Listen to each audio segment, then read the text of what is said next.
عرفے کے دن میں حاجیوں نے پتہ کیا کرنا ہوتا ہے؟ میدان عرفات میں سارا دن گزارنا ہوتا ہے۔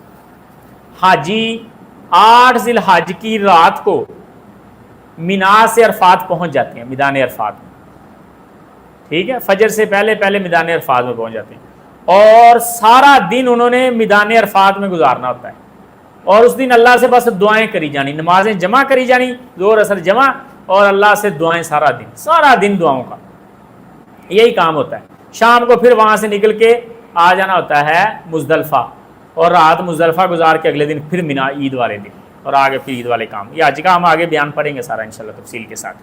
تو حاجیوں نے چونکہ سارا دن دعائیں کرنی ہوتی ہیں، تو اس لیے ان کے لیے مستحب یہ ہے کہ وہ عرفے کا روزہ نہ رکھیں اور وہ دعا کریں۔